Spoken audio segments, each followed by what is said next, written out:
이 좀 미래에 관한 것이기 때문에 조금 말씀을 드려볼까 합니다. 미국의 코넬 대학, 그 아주 유명한 대학이죠. 코넬 대학의 조지 프리드만이라는 교수가 있습니다. 아시는 분은 아시겠지만 이 조지 프리드만은 코넬 대학에서 정치학 박사를 했는데 그냥 정치학만 하는 게 아니라 국제 정세 분석, 미래 예측 이런 거를 해요. 그리고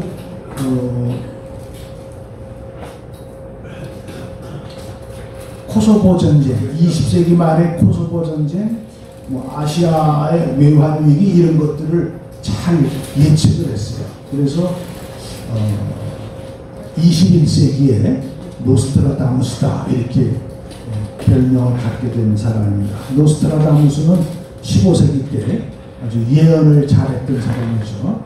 그래서 우리가 말할 때 노스트라다무스 같아 잘 맞히는 사람들이 이렇게 얘기하죠. 이 조지 프리드만이라는 사람이 예측을 한 것 중에 코소보 전쟁을 정확히 예측했어요. 코소보 전쟁이 20세기 말에 나타날 거다. 일어날 거다. 그 코소보 전쟁이 뭐냐? 코소보 전쟁은 그 유럽, 그 발칸반도, 유고슬라비아 연방했던 지금 나라들이 거기에 속해 있는 나라들이 세르비아, 보스니아, 크로아티아, 몬테네그로,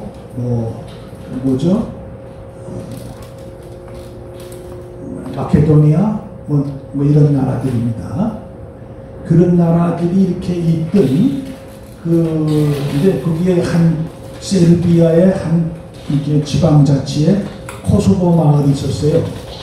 이 코소보 마을에는 세르비아 계통의 사람들이 아니라 알바니아라는 나라의 사람들이 많이 살았어요. 그런 민족이 알바니아 민족. 그래서 이제 독립하겠다.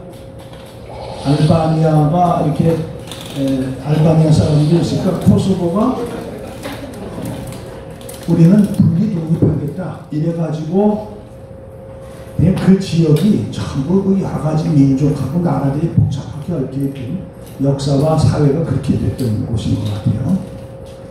그래서 그 코소보 지역에 알바니아 주민들이 있던 사람들이 이제 분리 독립하겠다 하면서 세르비아 계통의 그 경찰들을 공격해가지고 그래서 촉발된 유혈 사태, 전쟁입니다. 내전이죠. 결국은 그렇게 해서 그 코소보가 분리 독립을 했어요. 2008년에 독립을 하겠다 이제 정식으로. 그러니까 러시아, 중국 이런 데는 반대를 했습니다. 그런데 우리나라, 미국, 영국 이런 69개국은 찬성을 했어요. 그래서 그 코소보가 독립을 했습니다. 인정을 받은 거죠. 이제 정식 국가로. 그 코소보 전쟁이 일어난 것을 정확하게 예측한 사람이 방금 전에 말씀드렸던 조지 프리드만이라는 교수입니다. 또 우리나라도 IMF 한번 맞았었죠. 그런 거, 그 포함해서 아시아의 외환위기 이런 것들을 아주 정확하게 예측했던 사람입니다. 그리고 스트래포라는 그 싱크탱크, 이제 아주 그 앞으로 어떻게 될 것인가 하는 것들을 잘 예측하고 생산해내는 그런 조직을 만들었어요. 이 스트래포는 전 세계에서 220만 명이 유료, 돈을 내고 그 정보를 얻어요. 미국 국방부도 거기에서 자료 정보를 가져다가 정책 입안하는 데 씁니다. 그러니까 대단한 사람이에요. 그래서 조지 프리드만이라는 사람이 그런 그 싱크탱크를 만들었는데 이 사람이 2009년에 향후 100년, 앞으로 100년에 대한 책을 썼어요. 향후 100년 Next 100 years 이걸 향후 100년을 썼는데 그 책이 발간되자마자 미국, 일본, 한국 베스트셀러가 됐었죠.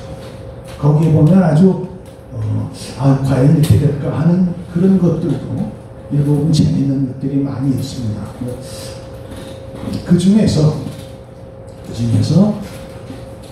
그 조지 프리드만 교수가 본 동아시아, 한국, 일본, 중국을 어떻게 예측했는가?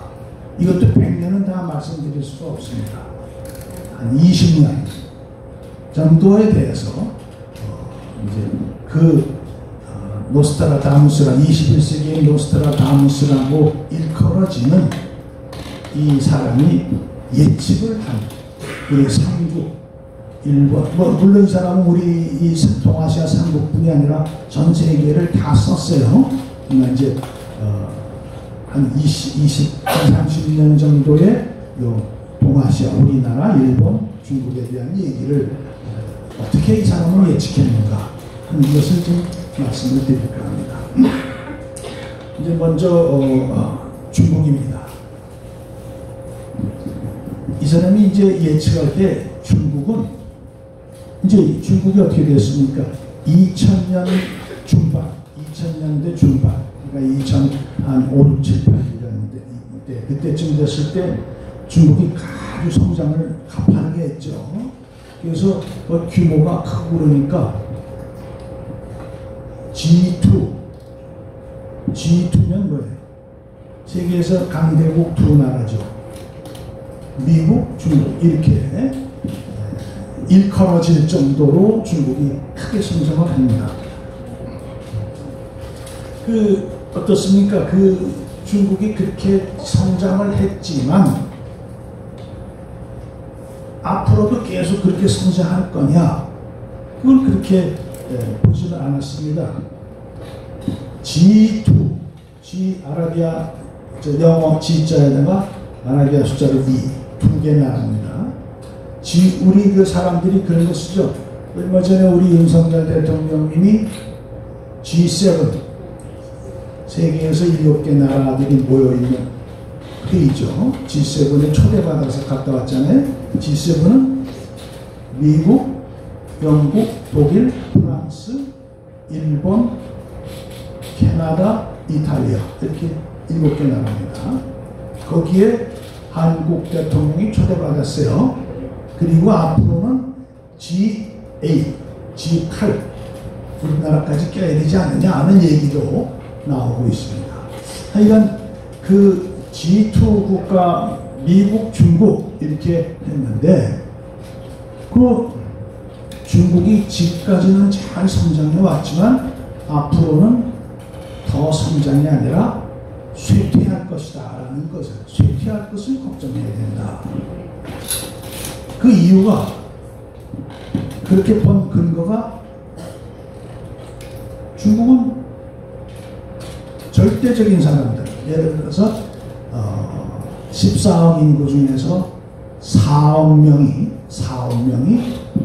한 가구당 하루에 3달러 3달러면 한 4,000원 되죠. 그걸 살아요. 그거 얼마나 가난해요? 6억이요. 4억 4천만 명은 한 가구당 하루에 6달러, 한 7,000원, 8,000원 됩니다. 그걸로 살아요.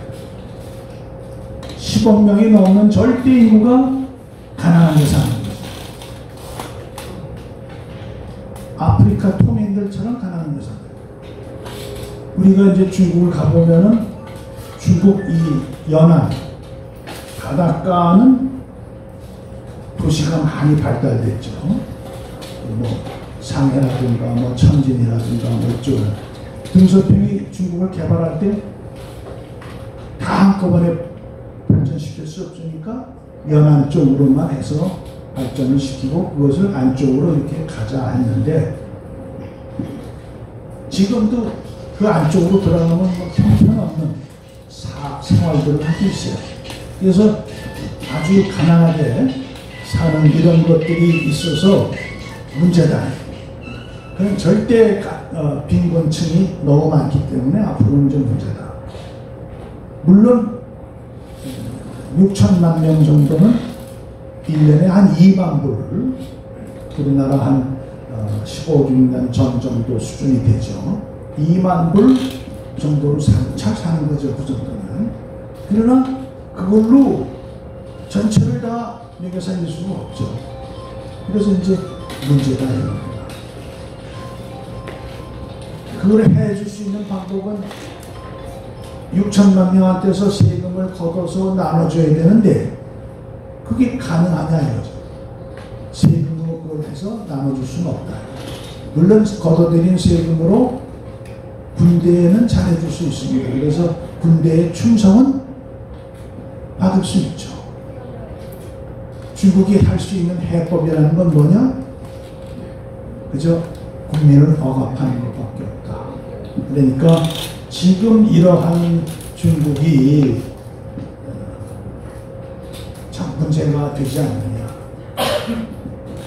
중국은 미국, 유럽, 한국 이런 데서 사주지 않으면 존립이 어려운 나라이기 때문에 그렇다. 또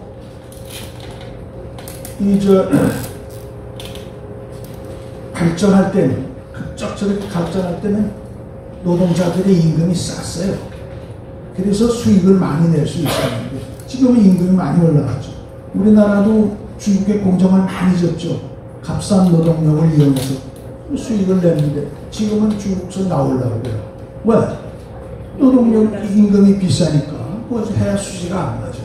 그래서 그런 건데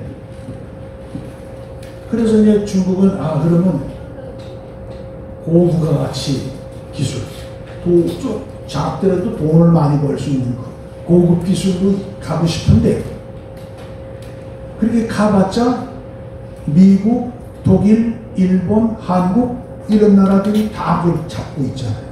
그러니까 벽이 두꺼워요. 그래서 중국으로서는 이제 그런 나라들을 능가하기가 어렵지 않느냐 이래가지고 문제가 됩니다. 지금 중국은 일본이 1989년 이 즈음에서 외국 자산들을 많이 샀어요. 뉴욕에 무슨 빌딩 사고 이렇게 많이 샀는데 지금 중국이 그걸 하고 있어요. 그동안에 많이 했어요. 우리나라도 제주도 와서 막 사고 했죠. 근데 일본이 그렇게 외국 자산을 산 다음에 거기서 멈췄어요. 중국도 그런 것을 하기 때문에 이제 더 이상 성장하기는 어렵다 하는 것을 볼 수 있습니다. 그래서 우리나라도 그랬지만 중국도 이제 농촌에서 도시로 일거리를 찾아서 막 갑니다. 그런데 중요한 건 일자리를 찾아갔어도 일자리가 없어요. 그걸 다 수용할 수가 없어요. 그렇기 때문에 긴장관계가 막 심해집니다. 잘 사는 사람, 못 사는 사람. 또 도시에 왔는데 일거리 없으면 어떻게 돼요? 범죄에 빠지기 쉽잖아요. 그래가지고 이제 심각한 문제가 되고 있습니다. 그래서 중국이 이제는 더 이상 성장하기는 그렇게 쉽지 않겠지 않느냐. 오히려 이제 쇠퇴하는 것을 어떻게 나가야 될 건가를 생각해야 될 거다. 조지 프리드만 교수는 그렇게 예측을 했습니다. 그럼 일본은 어떠냐? 일본은 앞으로 다시 아시아 최강 국가로 복귀할 거다. 이렇게 내다봤습니다. 단결력이 뛰어나고 또 유대감이 크고 이런 나라이기 때문에 국민들이 그래서 잘 그렇게 되지 않겠느냐. 지금 현재도 중국하고 일본하고 총 경제 전체 규모는 비슷해요. 그러니까 대단한 거죠. 우리 사람들이 일본에 대해서 얘기할 때 외국 사람들이 잃어버린 20년 이 얘기 많이 했죠. 잃어버린 20년. 경제 성장이 멈추고 자꾸 고령화는 되고 이렇게 잃어버린 20년 그렇게 얘기를 했어요. 우리도 그렇게 알았죠. 우리나라가 잃어버린 20년, 일본의 잃어버린 20년을 지금 따라가고 있는 것 같다 하는 얘기들도 많이 했습니다. 그런데요, 이 프리드만 교수는 그것은 일본을 잘못한 것이다. 그렇게 얘기를 했습니다. 일본은 절대 그렇게 안 될 거다. 일본은 교육 수준이 높고 단결을 잘하고 또 이 정치 리더를 잘 따라가고 또 어떤 긴축 어려움이 오더라도 잘 견뎌내는 그런 민족이다. 그렇기 때문에 절대 이렇게 되지 않을 거예요. 일본 사람들 보세요. 일본 사람들 집이 안 커요. 그렇죠? 또 일본의 그 호텔에 가봐도 호텔 방이 굉장히 좁습니다. 물론 비싼 데는 그렇겠지만 우리나라 웬만한 호텔보다 훨씬 좁아요. 방이 작고. 일본은 전부들 그렇게 대개 20평 정도 그런 비싸요. 그런 얘기가 있죠. 우리 이제 돌아가시지만 롯데 신격호 회장이요. 신격호 회장이 그 국세청장하고 이렇게 바둑을 잘 뒀대요. 근데 하루는 이제 그 국세청장 집에 갔더니 집이 굉장히 좀 20평도 안 되는 것 같고, 그리고 그 부인이 손빨래를 하더라는 거죠. 그래서 야, 이렇구나. 무슨 말 없이 세탁기를 하나 보냈더니 그 국세청장이 나를 그렇게 보시오. 이거는 나를 모욕하는 겁니다. 그래서 할 수 없이 가져왔대요. 그렇게 잘 살아요. 그렇게들 사람들이 이렇게 잘 참고 다 같이 그런 생활을 해요. 그러니까 일본 사람들은 깨끗하고 절제되고 그렇지만 우리처럼 화려한 것을 별로 추구하지 않죠. 그래서 그렇게 하기가 쉽지 않은데 그렇게 하는구나 하는 생각을 합니다. 그 일본은 그런 것이지만 또 특히 이 프리드만 교수가 얘기한 것은 경제가 발달되어 있고 교육력이 높고 교육을 잘 받고 또 국가를 잘 믿고 따라가는 이런 국민들이 있는데 이런 나라가 쇠퇴하겠느냐? 쇠퇴하지 않을 거다. 다만 이제 한 가지 또 약점을 얘기하기 전에 일본은 중국처럼 안 된다. 왜? 일본에는 절대 빈곤층이 없다. 10억 명의 빈곤층이 없다. 그런데 일본은 약점이 있다는 거죠. 뭐냐?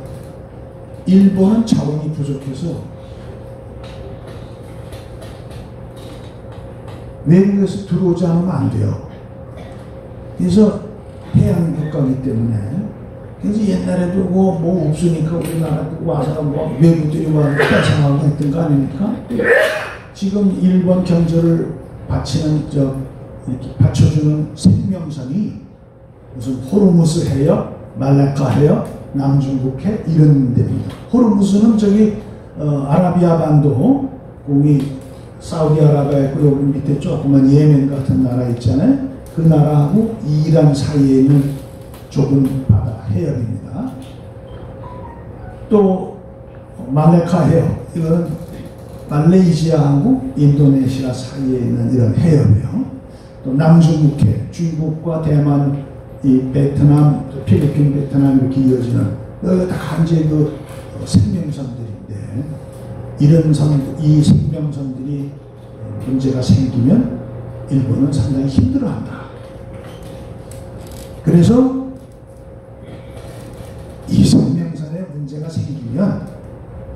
일본은 다시 공격적으로 될 거다. 이런 걸 예측했어요. 그래서 시간이 더 뒤로 오늘 제가 드리는 말씀 말고 그 뒷부분을 이제 보면 또 전쟁이 일어나는 걸 이제 볼 수 있어요. 일본하고 트루키아하고 연대가 되고 뭐 미국, 폴란드, 한국 이런 연대가 되고 전쟁이 일어나는 그런데 그건 거기까지는 오늘 말씀을 안 하고요. 일본은 그렇게 그 생명선을 막히면 공격적으로 변할 것이고 또 일본은 국방력이 강합니다. 해군을 아주 강화할 거다. 해군을 크게 강화할 거다. 앞으로 그런 얘기가 있습니다. 그러나 쉽게 이렇게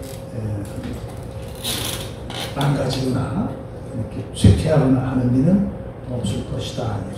일본을 사람들이 잃어버린 20년이라고 하지만 그건 차이가 있어요. 그건 우리가 볼 때가 얘기고 일본은요 그 비공식적인 국민사회에서 그냥 부모로부터 배우고 사회에서 배운 그 가치관이 있습니다. 비공식적인 사회적 통제 이게 있어요. 그래서 이 사람들은 그런 걸 잘 하고 있어요.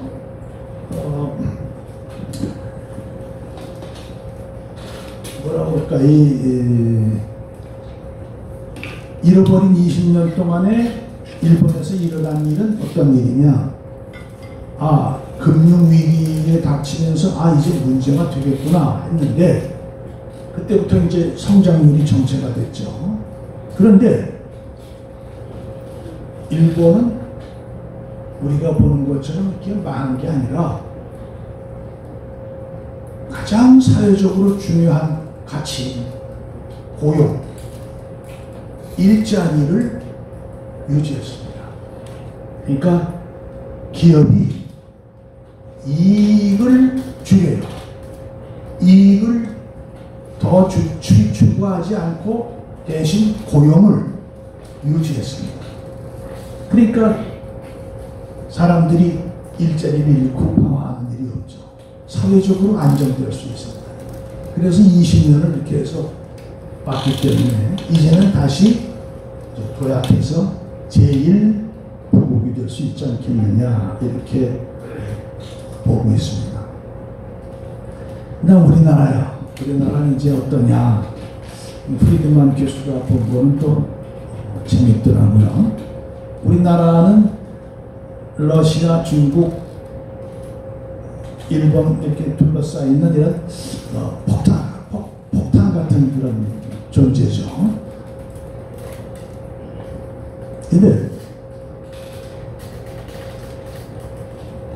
우리나라는 아주 굉장히 잘 성장을 해왔고 세계에 유례가 없는 하나밖에 없는 나라입니다. 지금 프리드만 교수는 한 20년 뒤쯤 그 사이 어디에가 통일이 될 거다 이렇게 예측을 했어요.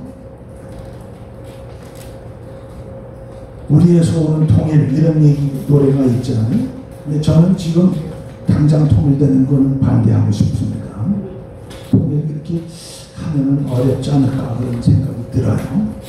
하여간 그 20년 정도 내에 통일이 되지 않겠느냐. 그럴 때 이제 각국에서는 어떻게 볼까?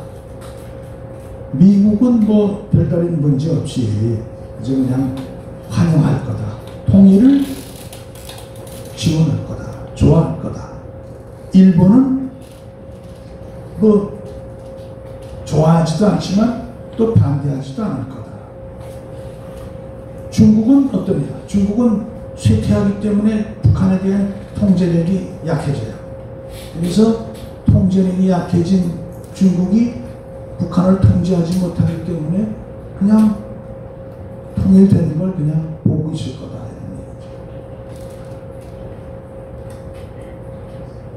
한번 우리 20년, 30년, 40년 더 살아서 통일돼가지고 어떻게 되는가 한번 보자고요.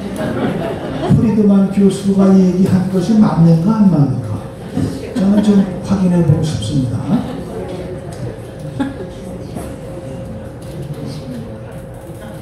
미국은 그 통일되고 뭐 그런 즈음에 우리 한국은 우리는 미국은 필요할 거예요. 특히 금융 부분에 있어서 그 미국을 우리가 필요할 것이다. 아주 미묘합니다, 이게. 제 생각도 그런데 프리드만 교수도 그런 걸 아주 미묘한 걸 잘 짚었어요. 그러니까 어떻게 통일됐을 때 이제 문제점 이런 것들을 했었지만 하여간 다 생략하고 그렇게 통일이 되면 이제 어떻게 될 거냐. 근데 우리나라 사람들은 걱정이 있죠. 통일이 됐을 때 갖는 제일 큰 걱정은 뭐냐? 그동안 우리가 이렇게 놓은 이것이 지금 이렇게 엄청나게 이루어 놓은 이것이 무너질까? 유지할 수 있을까? 무너질까? 이걸 이제 우리는 고민하는 거죠. 사실 그래요. 저도 그런 생각을 많이 합니다. 이 될까? 괜찮을까? 제가 이제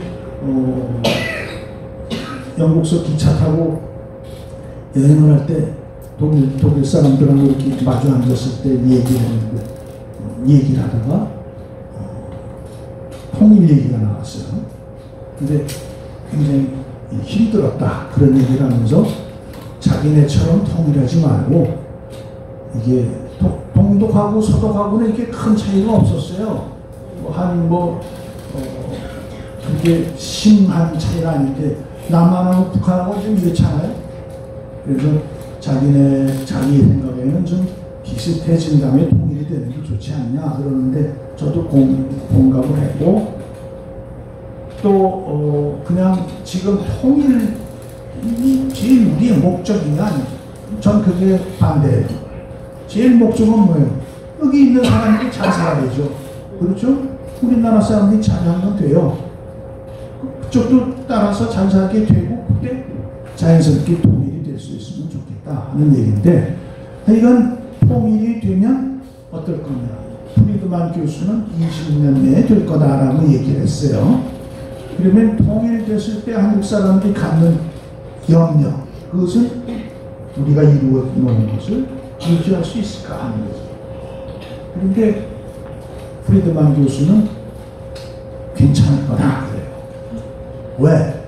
한국은 굉장히 역동적인 나라다. 그러니까 한 10년은 힘들겠지만 북한의 땅, 자원, 값싼 노동력, 남한의 고급 기술, 리더십 이런 것들이 다 합쳐지면 그 결과는 무서울 것이고 아주 강대국이 될 것이다. 이렇게 얘기를 했어요. 저도 거기에 동감입니다. 우리가 통일이 다 된다면 우리나라 강대국이 될 거다. 이렇게. 또 한 가지 재미있는 건 이 사람은 통일이 됐을 때 된 다음에 한국이 이제 부강하고 이제 강국이 됐을 때 만주에 대한 궁금증을 나타냈어요. 만주는 어떨까? 통일이 된 한국의 만주는 기회의 땅이 되지 않겠느냐. 맞잖아요. 그렇게 된 것을 우리는 생각해 봤어요. 이 사람이. 그래서 아주 그런 밝은 그런 미래를 이 사람은 얘기를 했습니다. 미국, 중국, 일본, 한국 이 역학관계가 굉장히 복잡해요. 그러니까 중국하고 미국하고 할 때 우리는 어느 편에 서야 되느냐?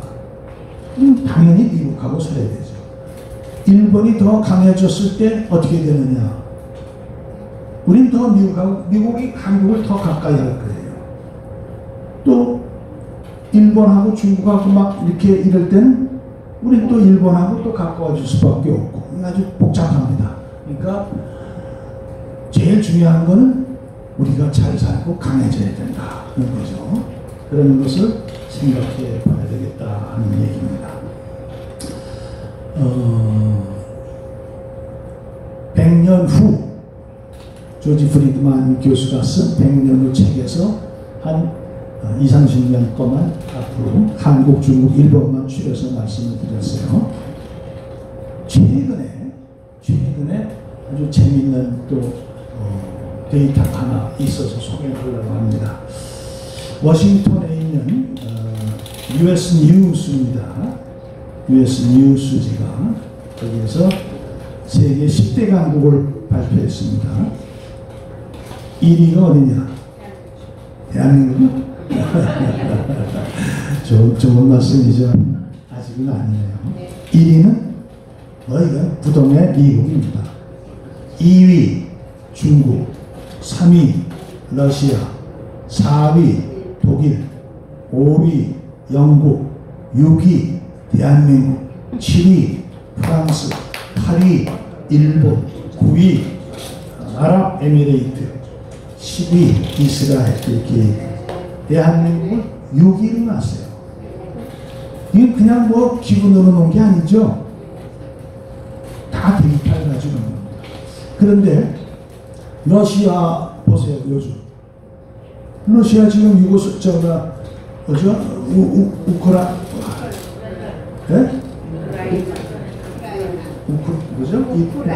우크라이나?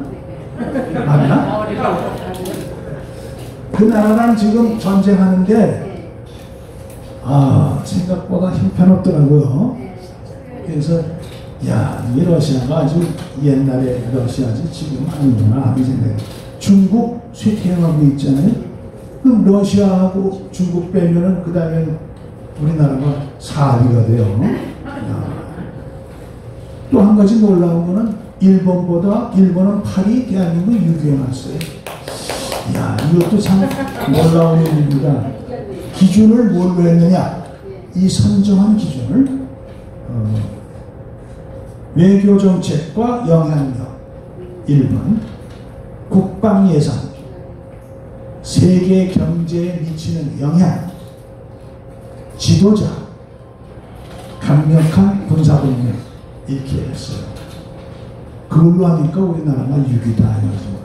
참 놀라운 일입니다. 대단한 나라가 됐어요. 그 한국을 6위로 선정한 것이 다음 네 가지를 들 수 있습니다 하는 게 뭘까요? 한국을 6위로 놓은 US 뉴스에서 한국을 6위로 놓은 이유가 첫째는 군사력이다. 둘째는 최근에 무기 수출로 따뜻하면 방위산업. 요즘 우리나라 무기들 괜찮죠. 지금 K2 흑표전차, K9 자주포, 또 현무 미사일, F-50 전투기, KF-21 전투기 이런 것들 지금 한국 무기가 지금 세계에서 굉장히 선풍적인 인기를 끌고 있습니다. 그런데다가 지금 있는 것만 해도 대단한데 지금 막 업그레이드 돼요. 성능이 더 좋아져요. 그러니까 세계에서 다 놀래요. 러시아 이번에 갖고 나온 무기들 보니까 막 어떤 때는 19세기 때 거 갖고 나오고 이래. 참 창피한 일이더라고요. 그래서 그런 거. 그 다음에 세 번째가 반도체를 중심으로 하는 기술력. 네 번째가 이것도 굉장히 중요해요. 미디어 콘텐츠 문화. 미디어 콘텐츠 이것은 지금 영화, K-팝, 드라마 이런 게 아주 대단하잖아요.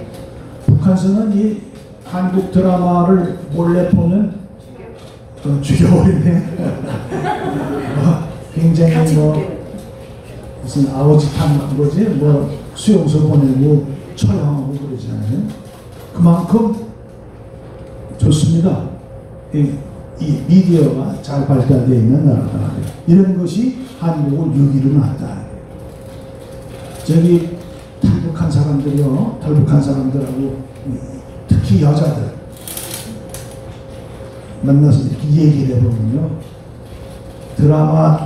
한국 드라마 보면 정말 죽고 못 산대요. 막 이럴 때 끊어지고 다음에 또 그걸 봐야 되고 그걸 보려고 목숨을 걸고 이걸 하는 거 아니에요. USB 받아서 보고 또 복제해서 팔고 이렇게. 이런 한국의 이 미디어 문화가 진짜 대단한 그런 것 같습니다. 어쨌든 당분간은 조지 프리드만 교수도 한국을 그렇게 예측을 했고 앞으로도 더 발전할 것이다. 그리고 또 워싱턴 US에서 US 뉴스에서도 한국을 이렇게 6위까지 이렇게 본. 그럼 아시아에서는 한국이 1위인 거예요? 그렇죠. 그러니까 뭐 현재로서는 이제 그렇게 그 사람들이 본 거고 저도 그렇게 생각을 해요. 앞으로는 이제 어떻게 해야 되느냐. 여러분이 다 대한민국을 이렇게 6위까지 끌어올렸잖아요. 이제 어떻게 해야 돼요? 여러분 자녀와 손주들이 이거를 가야 돼요. 갈 수 있느냐? 갈 수 있다고요. 2007년에 제가 또 한번 말씀드렸다면 2007년에 미국 골드만삭스에서 한국 경제 전망 보고서를 냈어요. 2007년 1월에 그 보고서를 보니까 막 온몸이 떨리더라고요. 찌르르르한 게. 왜? 2050년이 되면 1인당 국민소득 8만 1,000불이 돼서 세계 2위가 된다. 그런 전망을 골드만삭스가 했어요. 그냥 대충 한 거 아니에요. 여러 가지 조사를 해서 하는 거예요. 2007년에 그랬습니다. 근데 좀 우리나라가 경제가 좀 주춤했죠. 그동안에 많이 까먹고 했는데 그러나 우리 대한민국은 역동적이기 때문에 그렇게 올라가지 않거든요. 여러분의 자녀, 손주들이 그 일을 해줄 것이다. 이렇게. 그래서 저는 2050년까지는 살아야 되겠다. 이렇게 생각합니다. 대한민국이 세계 탑이 되는 그날까지 열심히 노력하게 합시다. 수고하셨습니다.